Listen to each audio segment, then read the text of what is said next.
না, ওই যে আপনি যে কথাটা বললেন না যে প্রতিটা এই পয়েন্টই আমাদের জন্য এখন গুরুত্বপূর্ণ। তো আমরা ওই জিনিসটা নিয়েই কথা বললাম যে আমরা এখন ৩টা ম্যাচ নিয়ে চিন্তা করতেছি না। আমরা জাস্ট ওই ২টা পয়েন্ট নিয়েই চিন্তা করতেছি যে নেক্সট ম্যাচ আমরা কিভাবে এই ২টা পয়েন্ট নেওয়া যায়। ওই জিনিসটা নিয়ে ওই যেটা বললেন আপনি ২ ম্যাচে ব্যান্ড, সেটা কিন্তু আমরাও জানি না।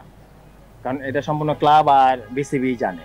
কারণ আমরা প্লেয়ার এজ এ হিসেবে খেলতেছি, জানি এক ম্যাচ ও ব্যান্ড হয়েছে, দেন ওর আরেকটা শাস্তি হওয়ার আর কি হতে পারে এটা শুনছি। বাট যে ২ ম্যাচ ব্যান্ড সেটা কিন্তু আমরাও জানি না। কারণ এটা কোচ জানতে পারে, ম্যানেজার জানতে পারে, ক্লাব জানতে পারে, কিন্তু আমরা প্লেয়াররা কিন্তু এটা নিয়ে আর চিন্তা করিনি এবং আমরা জানিও না। না, এখন খুব ভালো আছে, কারণ যারা টিম থেকে গেছে তারা ন্যাশনাল ডিউটিতেই গেছে। আর এখন আমাদের টিমে কিছু প্লেয়ার অ্যাড হয়েছে, এই তুষার, নাবিল, সামাদ ভাই, ফরাদ হোসেন। তো এখন ভালো আছে। হ্যাঁ, সেটা তো অবশ্যই, কারণ হৃদয়ের মতো প্লেয়ার টিমে থাকা একটা অনেক বড় পাওয়া। কারণ ও টিমে থাকলে সবার আত্মবিশ্বাস থাকে, ভালো থাকে।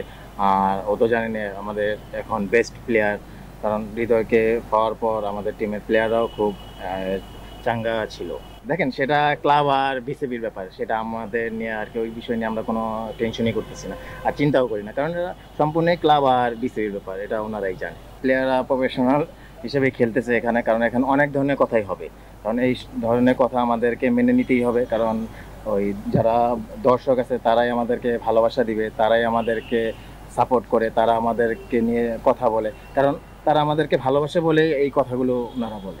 না, খুবই ভালো ভালো হচ্ছে। কারণ এখন দেখেন প্রতিটা টিমই কিন্তু ভালো ক্রিকেট খেলতেছে।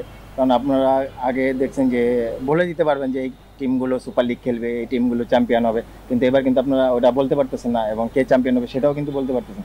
কারণ দেখা যাচ্ছে অনেক টিম যাদেরকে আপনারা আশা করেনি ওই টিমগুলো সুপার লিগ খেলতেছে। তো ওভারঅল লিগটা অবশ্যই ভালো হচ্ছে।